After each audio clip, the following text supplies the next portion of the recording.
Hi, good afternoon. My name is Selvan Saha, and today we have Christopher Foster, the CEO of Alpha Prospects Limited, joining us.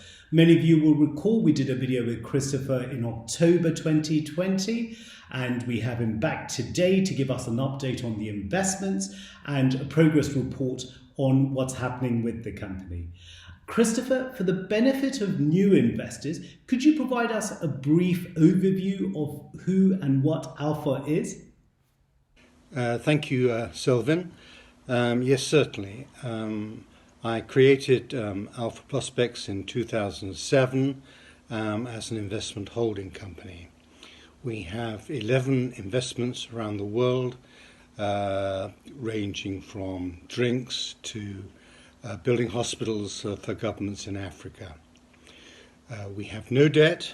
We have a market value of 21 million, but in the last 10 years we've concentrated on green energy, and that's what I'd like to talk to you about today. That's fascinating and quite an eclectic mix of investments. Christopher, tell us a little bit more about the two major green investments, because I think that's what our investors really want to hear about. Yes, as I said, during the last 10 years we've concentrated on green investments around the world, and the first one I'd like to talk to you about is Active Energy.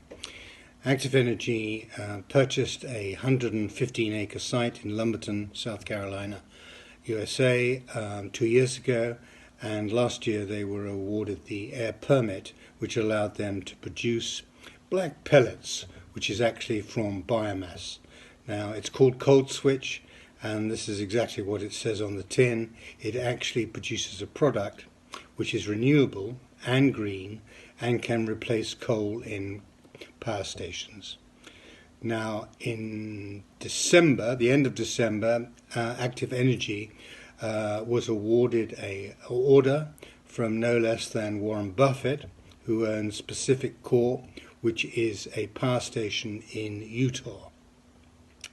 This has made a tremendous difference to the company, and in fact the company's share price has doubled 200% since that time.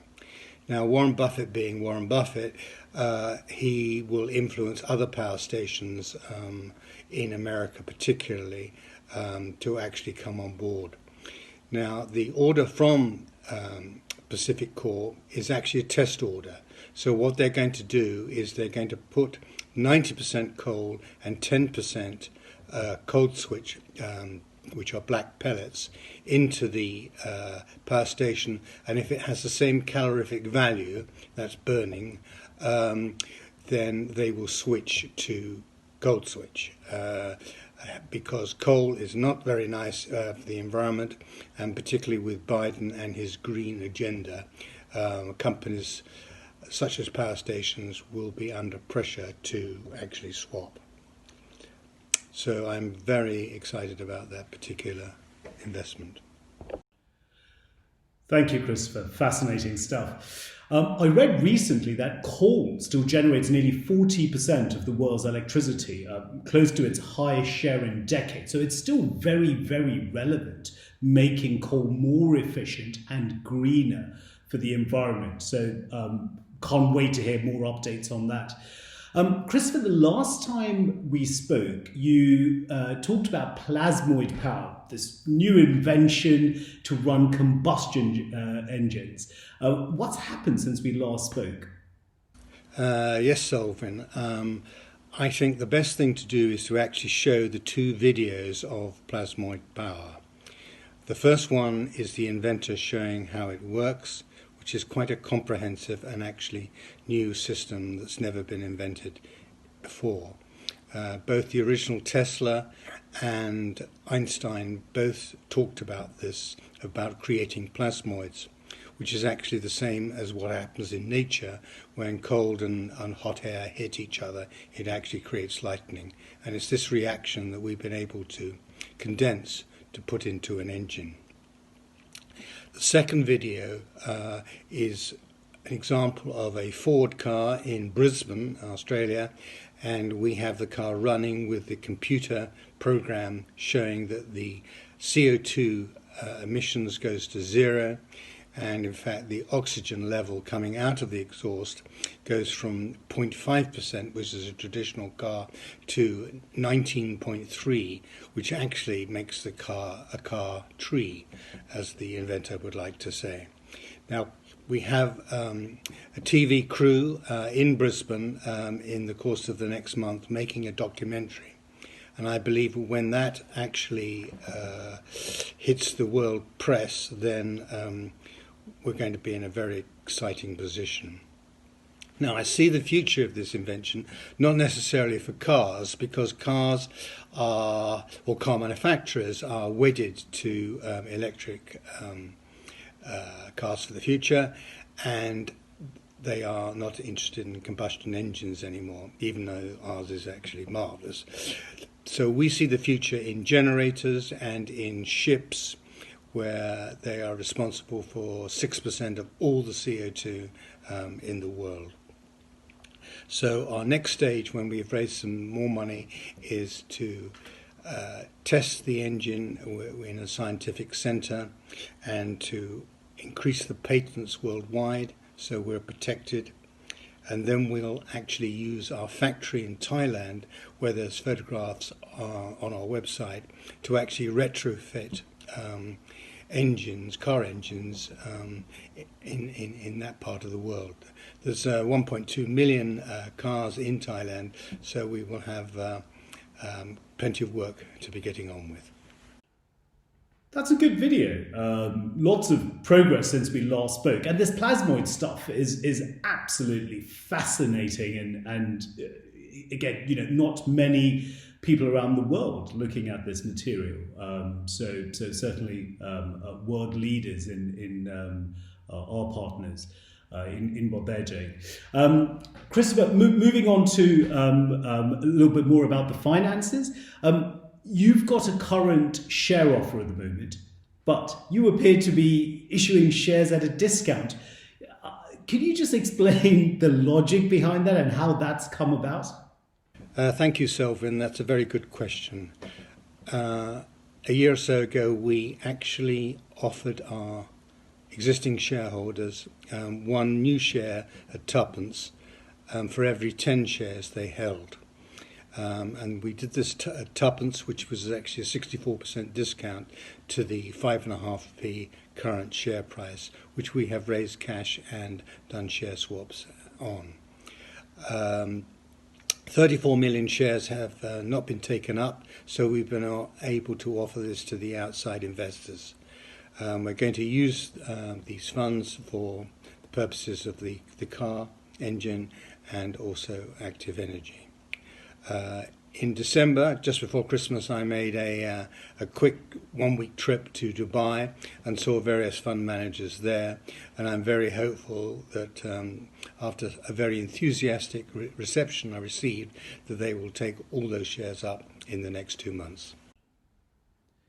That makes sense. Thank you, Christopher. It's still a very generous offer on your part.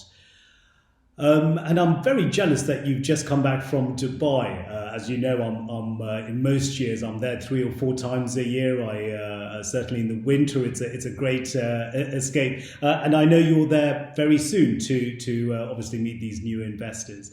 So good luck with that. Christopher, I have to ask, because I'm always asked by our shareholders, what do you think is going to happen to Alpha Prospect shares or share value over the next 12 months? Just give us a brief overview of the things that you see happening. Thank you, Selwyn. As you know, all interviewers like to ask the CEO what they're going to make next year, but under the FSCA rules, then I'm afraid this is not allowed.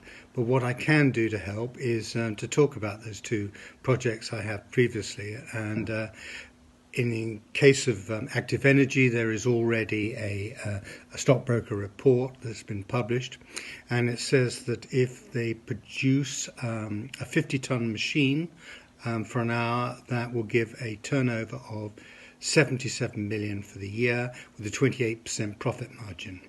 Now, if you give them a P of 15, say, as opposed to the S&P, which is in excess of 25, that would give them Active Energy a value of 240 million as opposed to the current value of 20 million.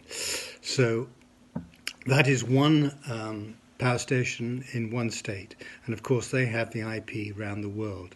So I would expect other countries such as Japan, Malaysia to take up licenses. They have already sold one license to Newfoundland for $2 million with a royalty stream, and that can bring in several million a year when they're up and running. So and that flows to the bottom line. So I believe that Active Energy has a real future. I would add that in America, with the new presidency of Biden and a very strong and large green agenda, coal stations will be put, power stations rather, will be put under great pressure to switch to green, and coal switch is the answer. Regarding plasmoid power, as I said, we'll start off by getting revenue from retrofitting engines in cars in our Thailand factory. But I imagine that we will start selling under license to the large motor engine companies that deal in tractors and trucks. And there will be companies like Caterpillar and Cummins. I mean, for example, the largest Cummins engine on a truck on one tank of petrol can go 1,800 miles. Well, that's perhaps a decade or 2 decades away from having the ability to use just electric. So we're very excited about that. And of course, if we get the TV documentary is as we think it will be, this will put plasmoid power on the world stage, and we will attract an awful lot of attention, because with zero CO2 emissions and incredibly increased energy efficiency, fuel efficiency, we're in a good position. I would add that at that stage we might contemplate floating alpha, because that will be one way for investors to realise their investment. Second one is that if we do receive royalties and an income stream that way, then I can do a very progressive dividend policy, which would obviously attract more investors to pick up the dividends.